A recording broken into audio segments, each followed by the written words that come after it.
Voilà, bah, du coup, nous sommes ravis de faire notre premier séminaire Boréa euh, avec Éric Fintin. Avant de commencer, on va peut-être à tous vous souhaiter une bonne année avec tout ce qui va avec. Et donc l'équipe, moi-même, Nicolas Rabet, Étienne Bézot et Isabelle Moisse, donc on va essayer d'organiser régulièrement les séminaires. Et donc le premier de l'année, c'est donc Éric Fintin, qui est professeur au MNHN et directeur d'études cumulant de l'EPHE et qui fait partie de l'équipe Biopac à l'UMR Boréa. Et il présentera le séminaire suivant, un navire de recherche côtière innovant pour le muséum et la station marine de Dinard, un outil pour repenser notre rapport à la recherche en mer dans le contexte de la transition énergétique et écologique. Évidemment, libre à toi de rajouter ce que tu veux, Eric, maintenant. Merci, merci. Je suis ravi, moi, de commencer l'année au travers de cette présentation parce que c'est un projet qui me tient à cœur, hein, parce que c'est vraiment une opportunité assez magique que de pouvoir être à l'origine de la conception et de la construction d'un bateau de recherche. Euh, donc voilà, j'en dis pas plus à ce stade. Alors, comment j'ai fait? Oui, voilà, comme ça. Alors, tout d'abord, avant de commencer de parler du bateau lui-même, je voulais faire un petit clin d'œil au passé parce que ce projet est porté donc par la station marine de Dinard. Il faut savoir que à Dinard, et comme d'ailleurs dans beaucoup de domaines de recherche en océanographie, on est tous les héritiers de Charcot. Alors, pourquoi Dinard? Parce que Charcot a fait construire son Pourquoi pas, alors c'était déjà le deuxième du nom, à Saint-Malo. Et là, vous voyez sur cette photo la mise à l'eau, hein, du Pourquoi pas, qui à l'époque était un concentré d'innovation. C'était un bateau qui avait une double coque, qui était truffé d'instrumentation de pointe pour l'époque. Et donc, c'était un 3 mâts qui faisait 37 mètres de long et dont l'objectif était surtout de dresser la cartographie des milieux polaires. C'est pour ça qu'il avait une double coque d'ailleurs. Alors nous, on ne va pas aller jusqu'au pôle, mais on a fait pas mal de réflexions.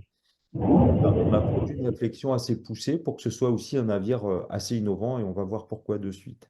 Alors donc pourquoi est-ce qu'on est les héritiers de Charcot? Parce que pendant que ce bateau n'était pas en mission, comme vous le voyez sur la photo de droite, eh bien il était mouillé dans la Rance maritime, donc à 2 encablures de Dinard. Et le commandant Charcot était ami avec le président de l'époque du muséum. Et ils ont décidé que le pourquoi pas servirait en fait, de station marine flottante en attendant que la station marine ancienne du muséum de Dinard soit construite en 1936. Mais Charcot, lui, il a fait naufrage avec son pourquoi pas. J'espère que ce n'est pas un mauvais présage pour nous, mais en tout cas, il a fait naufrage et il est décédé pendant ce naufrage en Islande et il n'a jamais eu l'occasion de voir la station marine de Dinard de l'époque. Alors, entre-temps, on a déménagé, on n'est plus dans la station marine d'origine.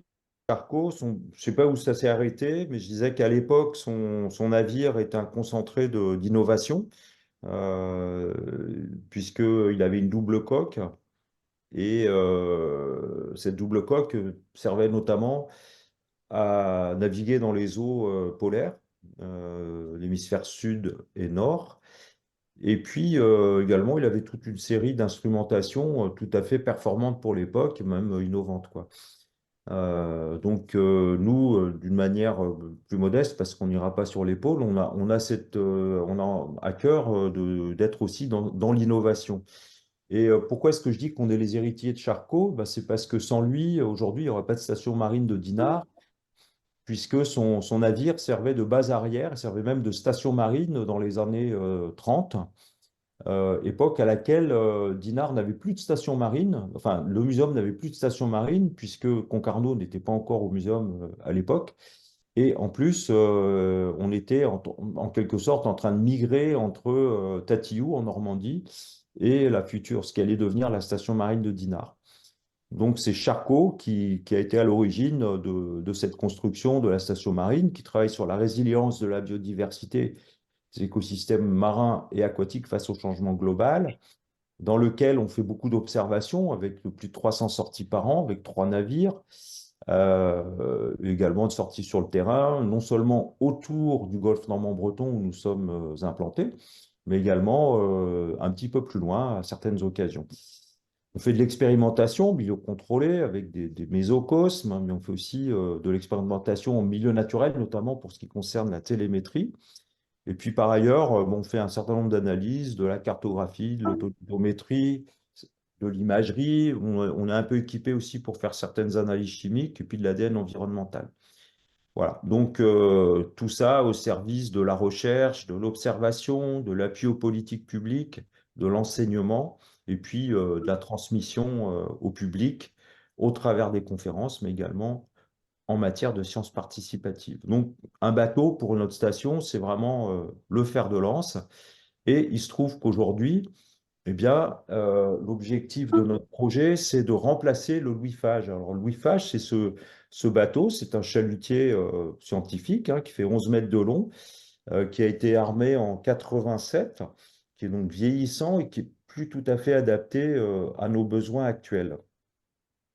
Alors, il se trouve qu'on a eu que ce bateau est mutualisé pardon, avec le lycée Florence Artaud, qui est en charge de former les futurs marins-pêcheurs et conchiliculteurs français. Et en fait, notre Louis Fage est mutualisé avec eux et très rapidement, on s'est mis d'accord pour concevoir un navire innovant qui permettrait d'une part, qui aurait une vertu pédagogique d'une part et une vertu scientifique d'autre part.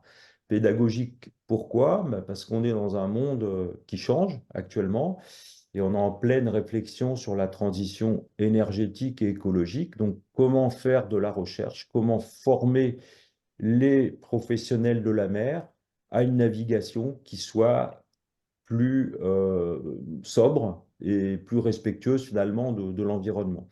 Donc, c'est dans ce contexte-là qu'on a décidé de construire en lien avec le lycée Florence Artaud, mais aussi les professionnels de la mer du pays de Dinard, les conchiliculteurs et les pêcheurs, de concevoir un bateau mutualisé dont la vocation principale serait la recherche, l'observation et l'expertise, mais aussi l'enseignement et également le suivi des ressources halieutiques. Donc le maître mot commun, c'était bas coût carbone. Évidemment, quand on voit la flambée du coût du carburant ces dernières années, bah, ça a beaucoup impacté la pêche. Donc eux, ils ont intérêt à aller vers des modes de propulsion moins onéreuses, en fait, hein. Et puis l'autre grand problème, c'est le caractère recyclable des bateaux. Donc comment faire en sorte qu'en fin de vie, les bateaux ne soient pas simplement des déchets. Et donc toute une réflexion sur l'économie circulaire. Mais également, la réflexion porte sur la sécurité du travail, alors que ce soit le travail de la pêche, de la conchiliculture ou de l'échantillonnage pour la recherche.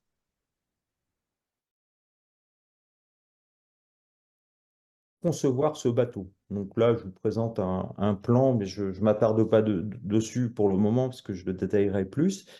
Mais on a eu la chance de pouvoir bénéficier enfin, d'un appui financier de la part du FEAMP, donc des fonds européens pour la pêche, pour la conception du navire. Alors, la conception du navire a été juste la phase de conception qui a duré un peu moins d'un an, a coûté environ 100 000 euros. Et donc, il y a eu un marché public, on a reçu l'argent donc, du FEAMP, marché public, et on a pu confier, suite à un appel d'offres, la conception au cabinet ShipST qui est basé à Lorient. Et en gros, encore une fois, l'idée, c'était cette économie circulaire et la sobriété. Alors, on a beaucoup réfléchi sur la coque, c'est-à-dire quels matériaux on utiliserait. Donc, il y a eu toute une réflexion vraiment poussée sur les avantages et les inconvénients des différentes solutions. Et notamment à l'époque, enfin, à notre époque, en ce moment, on entend beaucoup parler des matériaux composites, des bateaux en chanvre. Alors, ce n'est pas vraiment des bateaux en chanvre, c'est des bateaux chanvre et résine. Or, il se trouve que même s'ils réduisent, enfin, ce matériau qui est basé en grande partie sur du végétal, utilise des résines et en fin de vie, c'est un déchet. On est obligé de le jeter, de le brûler, ou bref, c'est quelque chose qu'on ne sait pas bien recycler. À l'inverse, l'aluminium peut être recyclé du coup, la coque peut être en partie composée avec de l'aluminium déjà recyclé. On ne peut pas utiliser que du recyclé, mais on peut aussi, en fin de vie, recycler cet aluminium. Donc, c'est plus vertueux, ça coûte très cher en énergie à la conception, à la production, mais au fil des années, finalement, c'est plus vertueux, plus circulaire, puisqu'on peut le réutiliser. Alors, la grande réflexion a porté sur la propulsion. Alors, à l'origine, on était parti bille en tête sur de l'hydrogène. Donc, le cabinet ShipST nous a fait vraiment une analyse très poussée des avantages et inconvénients de l'hydrogène. Et en réalité, l'hydrogène, pour le moment, c'est tout sauf écologique, puisque pour le produire, il faut hydrolyser de l'eau, et pour hydrolyser de l'eau, il faut de l'énergie, et souvent l'énergie provient des énergies fossiles, donc du carburant. Donc, en fait, l'hydrogène est produit pour le moment dans le sud de la France essentiellement. Ensuite, il faut acheminer cet hydrogène depuis des horizons assez lointains jusqu'au lieu de consommation, donc chez nous. Et puis, on a du mal à le stocker pour le moment. Alors déjà, ça, c'était un premier point négatif. Et le second point négatif, c'est que comme l'hydrogène est explosif, eh bien, les affaires maritimes ne veulent pas, pour le moment, labelliser des bateaux, le certifier avec de l'hydrogène parce qu'il n'y a pas de normes, en fait. Donc, on ne pouvait pas certifier ce bateau. Donc, on a été obligé de rejeter l'hydrogène comme moyen de propulsion. Et finalement, on a utilisé un moyen de propulsion hybride, donc de la batterie. On a 3 tonnes de batterie 2 tonnes, pardon, de batterie à bord. On aura 2 tonnes de batterie à bord. Il y aura du thermique, c'est-à-dire un moteur diesel classique, et une propulsion vélique. Euh, alors ça permet de propulser le bateau et toute l'énergie de bord sera assurée par du solaire, donc des panneaux solaires. Donc vous voyez sur cette esquisse, des voiles, qui sont des voiles rigides, en fait, qui vont à terme être posées sur le roof du bateau, et puis qui servira essentiellement à la propulsion en route. Donc ça va permettre d'économiser à peu près une dizaine de pourcents d'énergie. Et le bateau, il est prévu pour pouvoir passer une journée en mer, une journée de travail en mer, et ensuite le soir on recharge. Donc c'est un bateau qui est essentiellement un bateau qui va faire des sorties à la journée. Mais au fur et à mesure de la réflexion sur les besoins, eh bien, on s'est dit que de toute façon, il fallait quand même, pour le moment, encore avoir un moteur diesel parce qu'on a besoin de faire des missions au long cours, sur plusieurs jours, voire plusieurs semaines. Donc, j'y reviendrai après. Donc, vous voyez les voiles levées sur cette esquisse-là, voiles baissées. Et lorsque les voiles seront baissées, eh bien, non seulement ça servira, parce qu'en Bretagne, il fait super chaud, et avec le réchauffement, ça va être encore pire. Donc il faut de l'ombre, mais c'est peut-être aussi se protéger de la pluie en réalité. Mais en tout cas, voilà, une fois les voiles non utilisées, sont baissées, elles servent de taux, et ce qui sera aussi un côté agréable et confort pour le travail. Donc, je vous l'ai déjà dit, les caractéristiques techniques qui ont été retenues finalement, c'est donc à peu près 2 tonnes de batterie, un moteur électrique de 60 kilowatts. Alors, c'est pas très puissant, hein, ça fait à peu près 80 chevaux. Pour un bateau de cette taille-là, c'est pas énorme. Un moteur thermique de 120 kilowatts, donc là, on est presque à 200 chevaux. 2 voiles de 10 mètres carrés. Et comme je vous disais, 80% du temps en usage journalier, ce sont les batteries qui vont marcher. La route pour les longues traversées se feront avec l'aide de la voile. Et puis ce qui est intéressant, c'est que les missions de longue durée pourront être autorisées, pourront être possibles, ce qui n'est pas le cas actuellement avec notre bateau pour 5 personnes. Donc, on a pu faire une estimation des coûts. Le bateau va coûter 1,6 million d'euros. Et puis là, il y a eu un miracle qui s'est produit, parce qu'une fois que j'avais réalisé les plans, eh bien, je me disais, je vais mettre 5 6 ans pour trouver les financements. Et en réalité, suite au Covid, il y a eu un plan de relance maritime.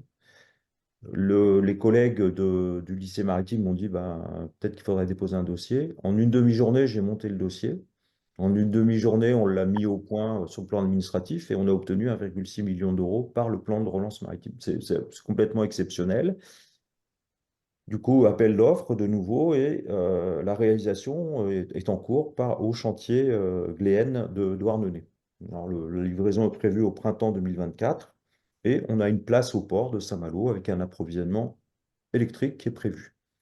Alors, vous voyez une coupe schématique du bateau, donc avec la passerelle. Vous voyez qu'on a des couchages, un carré pour pouvoir manger, enfin vivre tout simplement. Et le bateau, ça je ne vous l'ai pas encore dit, mais il fait quand même 15 mètres de long. Donc c'est assez large, il fait 4,60 m ça c'est grand, je veux dire, il fait 4,60 m de large.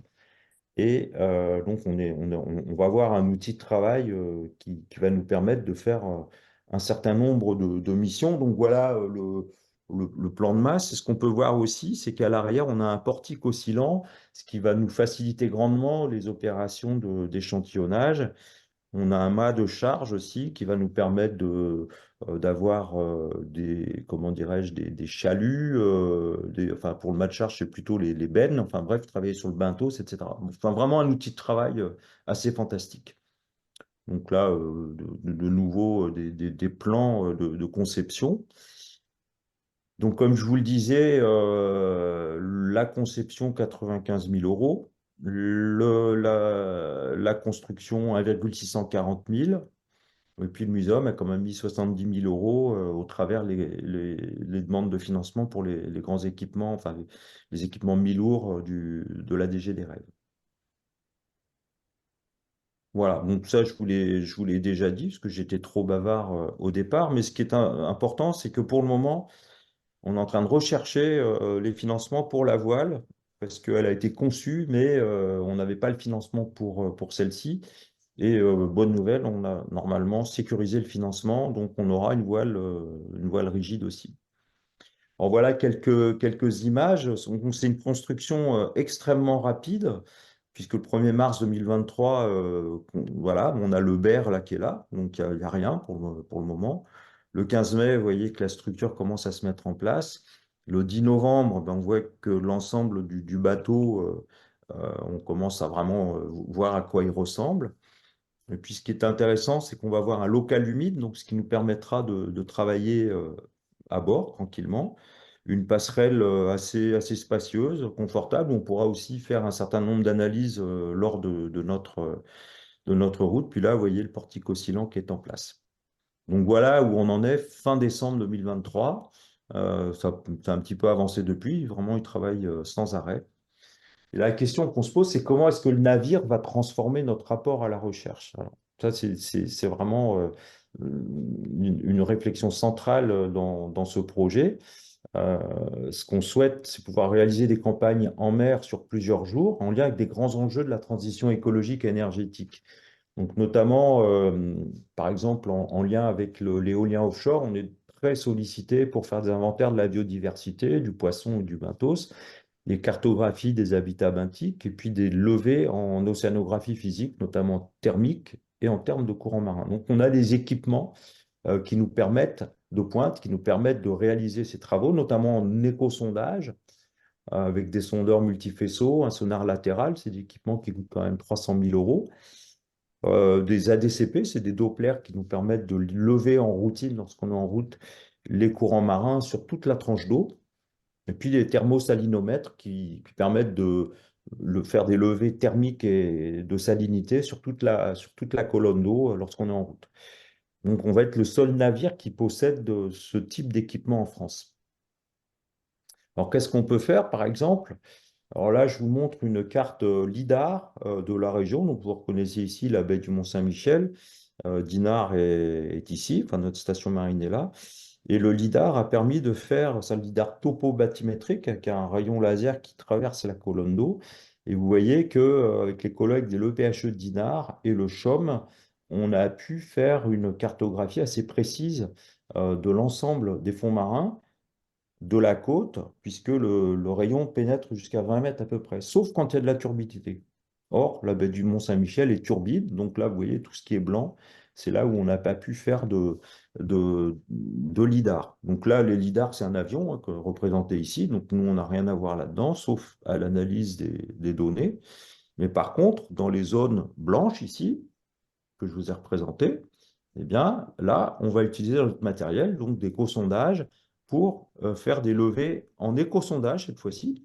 Donc, vous voyez toutes les traces qui sont ici. Donc, dans une campagne, on a fait par exemple 171 km², 546 km de levée, et puis à peu près un temps de travail de 61 heures. Enfin, vous voyez, c'est un énorme travail qu'on a fait avec notre petit semi-rigide. Donc, enfin, petit, il fait quand même 7 mètres de long, mais c'est très difficile à piloter, etc.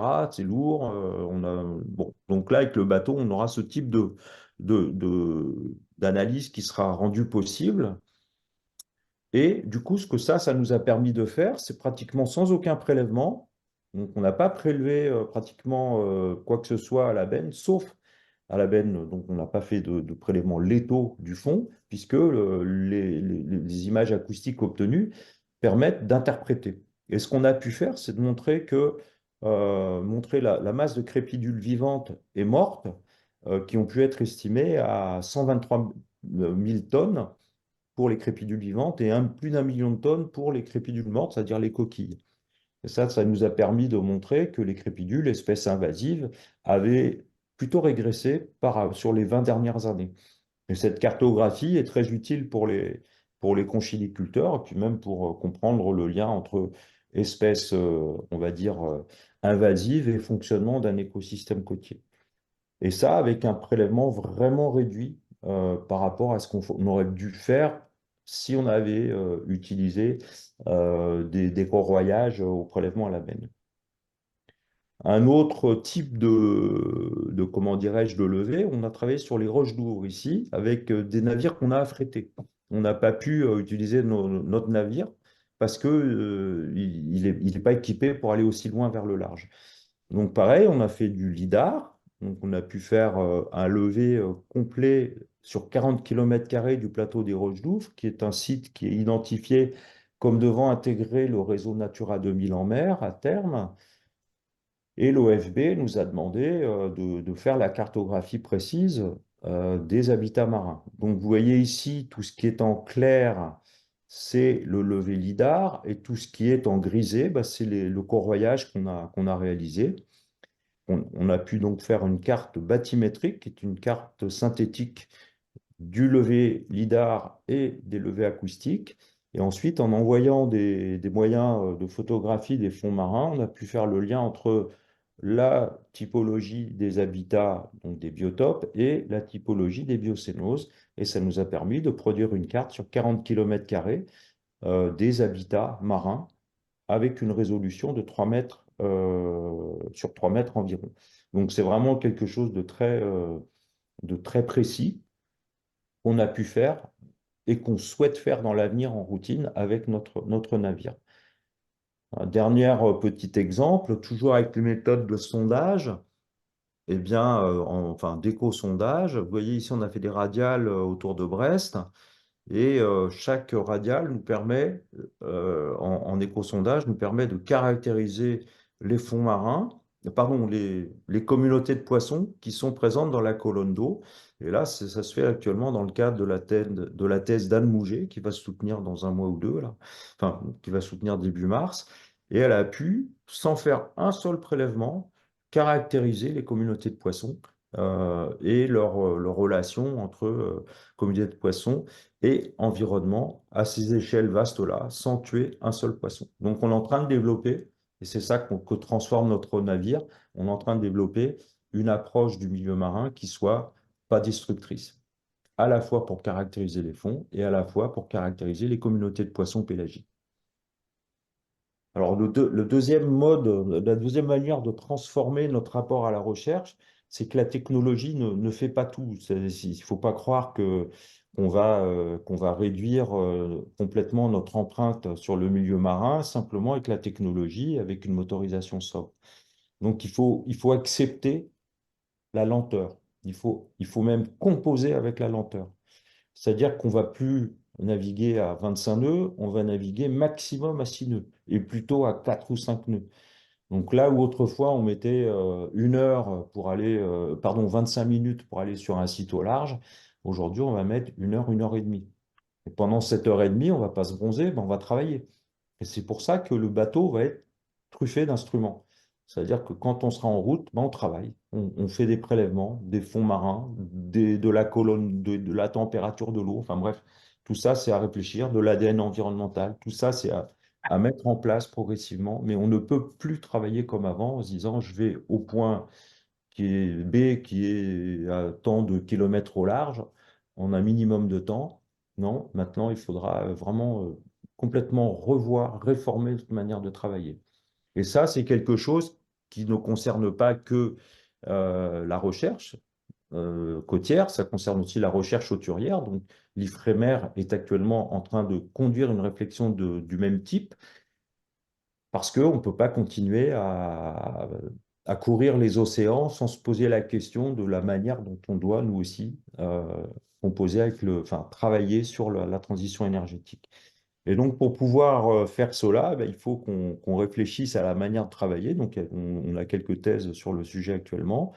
Et puis, on a enfin, deux thèses sur ce sujet-là enfin, qui réfléchissent à la manière de revoir notre manière d'échantillonner. Et puis, il faut qu'on reste aussi quand même à la pointe de la technologie en termes de capacité de description du milieu marin. Voilà, donc le navire du muséum, de la station marine de Dinard, c'est un grand équipement du muséum qui est ouvert à la communauté scientifique, de l'UMR, du MNHN et au-delà. Donc pour le moment, on est en train de mettre en place les modalités d'utilisation de ce futur navire, parce qu'on ne l'a pas encore, hein. Il va être livré en avril. Il va être ouvert à la recherche et à l'expertise, et surtout, je viens de le dire, hein, ça va être l'observation de la biodiversité et des biotopes des écosystèmes côtiers, et surtout tout ça dans le contexte du changement global. C'est aussi un outil pour l'enseignement, c'est-à-dire sensibiliser les étudiants, sensibiliser les futurs professionnels de la mer, sensibiliser les partenaires professionnels à cette problématique essentielle de notre manière de réformer notre rapport à nos métiers de marins. Donc, ce navire, on espère que ça va devenir une vitrine de la transformation des métiers de la mer. Et d'ailleurs, là, en ce moment, en termes de com, on est en train de lui chercher un nom. Il y a 3 noms qui circulent et qui sont soumis au vote du comité de direction du muséum. Donc, il y a 3 noms possibles. C'est Jean-Baptiste Charcot, logique, hein. La Korigane, puisque la Korigane, c'était à la fois comment dirais-je, une expédition, enfin, c'est un bateau qui a fait des expéditions dans les mers du Sud, plutôt ethnographiques, et qui a amené plein de collections à ce qui allait devenir le musée de l'homme. C'était le musée du Trocadéro et d'ethnologie qui a donné ensuite naissance au musée de l'homme. Et le troisième, c'est le Marin Marie, donc un peintre de marine de Saint-Malo, et qui a peint d'ailleurs le Pourquoi pas, qui est un copain de Jean-Baptiste Charcot. Alors le Corrigan, c'est aussi un être légendaire breton, hein, qui peut faire des farces, ou bien qui peut au contraire être très bienveillant, voire maléfique. Et du coup, ce qui est intéressant, c'est que c'est une référence à la culture bretonne. Et j'ai fini mon intervention. À vos questions.